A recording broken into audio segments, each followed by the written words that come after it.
আসসালামু আলাইকুম প্রিয় শিক্ষার্থী, অর্ধবার্ষিক পরীক্ষা 2026। এই ভিডিওতে আমরা আলোচনা করব দাখিল অষ্টম শ্রেণীর কোরআন মাজিদ ও তাজবিদ শিক্ষা বিষয়ের গুরুত্বপূর্ণ এমসিকিউ এবং লিখিত প্রশ্ন সম্পর্কে। প্রথমে আমরা আলোচনা করব এমসিকিউ প্রশ্ন অর্থাৎ সঠিক উত্তরটি খাতায় লেখো। এখানে তোমাদের পূর্ণমান থাকতেছে 20টি। 20টির জন্য প্রত্যেকটি নম্বর পাচ্ছ তোমরা 1 নম্বর করে, মোট নম্বর হচ্ছে 20 নম্বর। প্রথমে আমরা আলোচনা করতেছি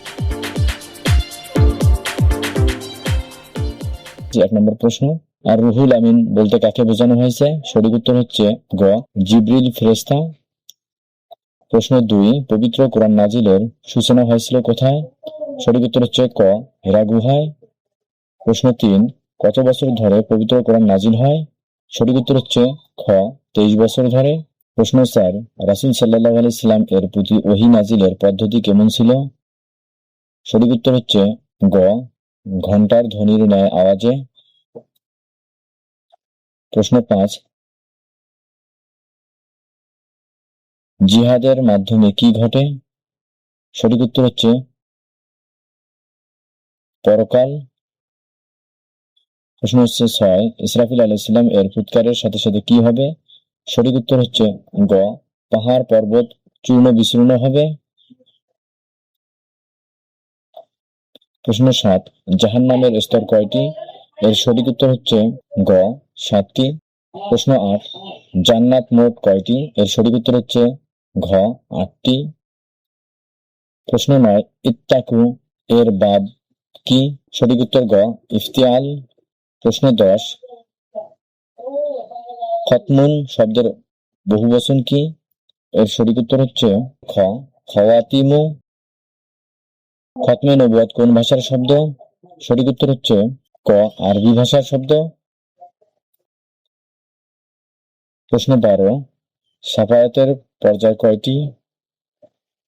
সঠিক উত্তর হচ্ছে ক, 2টি।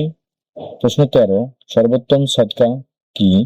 এর সঠিক উত্তর হচ্ছে ক, ইলমুন শিক্ষা দেয়া। প্রশ্ন 14, আল হুকুম এর অর্থ কি? সঠিক উত্তর হচ্ছে ক, হিকমত। প্রশ্ন 15, জ্ঞানীগণ জ্ঞান অর্জনের জন্য কি করেছেন?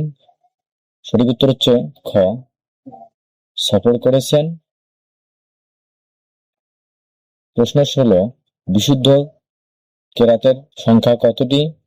সঠিক উত্তর খ, 3টি। প্রশ্ন 17, প্রসিদ্ধকারীর সংখ্যা কতজন? সঠিক উত্তর হচ্ছে খ, 7 জন। প্রশ্ন 18, তাওঈদ শব্দের অর্থ কি? সঠিক উত্তর হচ্ছে ক, সুন্দর করা। প্রশ্ন 19, মাদের হরুফ কয়টি? সঠিক উত্তর হচ্ছে খ, 3টি। প্রশ্ন 20, সিফাত শব্দের অর্থ কি? সঠিক উত্তর হচ্ছে ঘ, অক্ষরের গুণাবলী। এরপর লিখিত প্রশ্ন থাকতেছে তোমাদের জন্য। প্রশ্ন 2, অনুবাদ লেখো যে কোনো 3টি প্রশ্ন। প্রত্যেকটি প্রশ্নের উত্তরের জন্য তোমরা পাচ্ছ 5 নম্বর করে, মোট নম্বর তোমরা পাবা হচ্ছে 15। প্রথমে দেওয়া আছে, আমরা কয়েকটি প্রশ্ন তোমাদের মাঝে শেয়ার করতেছি। আলিফ নম্বরে থাকতেছে, তোমরা সূরাটি দেখে নাও। এই সূরা থেকে তোমাদের অনুবাদ লিখতে হবে। এরপরে আরেকটি সূরা থাকতেছে তোমাদের 12 নম্বরে, সূরাটি সুন্দর করে দেখে নাও। তোমরা দেখলেও বুঝতে পারবা, তোমাদের দেখা যাচ্ছে তোমাদের এই সূরাগুলো পড়াই দিচ্ছে, তোমরা একটু দেখে নাও। এরপর আরেকটি সূরা আছে তোমাদের জন্য থাকতেছে জিন। এরপর আরো একটি সূরা তোমাদের জন্য থাকতেছে দাল। এরপর আরো একটি সূরা তোমাদের গুরুত্বপূর্ণ থাকতেছে, সেটা হচ্ছে হা। এই 5টি সূরা থেকে তোমাদের আশা করা যায় 3টি সূরা তোমরা কমন পাবা। এরপর আমরা যে প্রশ্নটি আপনাদের মাঝে শেয়ার করবো তা হচ্ছে প্রশ্ন নম্বর 3, নিচের প্রশ্নগুলোর উত্তর দাও। যে কোনো 3টি প্রশ্ন, প্রত্যেকটি প্রশ্নের জন্য 5 নম্বর, মোট নম্বর হচ্ছে 15। তোমার যে প্রশ্নগুলো আনসার করতে হবে, এখানে দেখো প্রথমে ক নম্বর থাকতেছে, আল কোরআনের সংরক্ষণ পদ্ধতি সমূহ লেখো। খ, কিয়ামত বলতে কি বোঝায় লেখো। গ জান্নাত কতটি ও কি কি তা উল্লেখ করো। ঘ আয়াতাংশ ব্যাখ্যা করো। ইলমে ফজিলত বর্ণনা করো।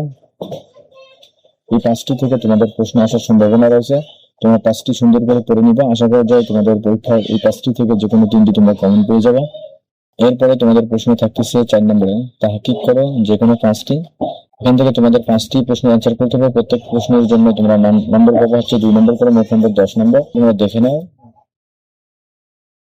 এরপরে প্রশ্ন হচ্ছে 5 তারকিব করো যে কোনো একটির জন্য তোমরা পাবা হচ্ছে 5 নম্বর।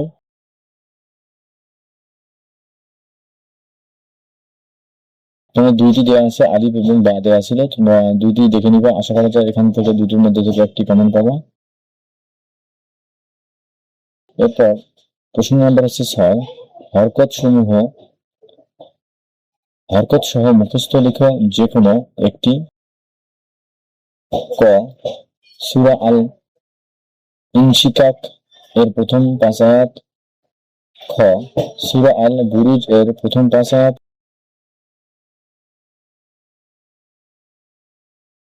প্রশ্ন 7 নিচের প্রশ্নগুলোর উত্তর দাও যে কোনো দুটি।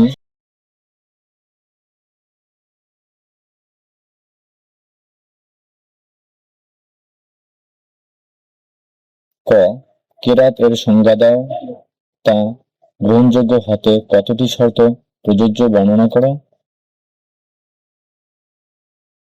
খ মাদ কাকে বলে, এর হরফ কয়টি, মাদের পরিমাণ নির্ণয়ের নিয়ম বর্ণনা করো। গ সিফাত কত প্রকার ও কি কি বর্ণনা করো। এখানে যে প্রশ্ন তিনটি আমরা শেয়ার করলাম, এই প্রশ্ন থেকে দেখা যাচ্ছে তোমাদের দুইটি প্রশ্ন তোমরা কমন পাবা। এরপরে প্রশ্ন থাকতেছে তোমাদের প্রশ্ন 8 নিচের শব্দসমূহের দাগ দেওয়া অংশের তাজবিদের কায়দা নির্ণয় করো যে কোনো 5টি। মৌখিক 15 নম্বরের জন্য থাকতেছে তোমাদের প্রশ্ন 9 দেখে দেখে তেলাওয়াত করো। সূরাটি দেখো, তোমরা সুন্দর করে দেখলে তোমরা বুঝতে পারবা তোমাদের কোনগুলো প্রশ্ন তোমাদের এখানে থাকতেছে। তোমরা সুন্দর করে দেখে নাও।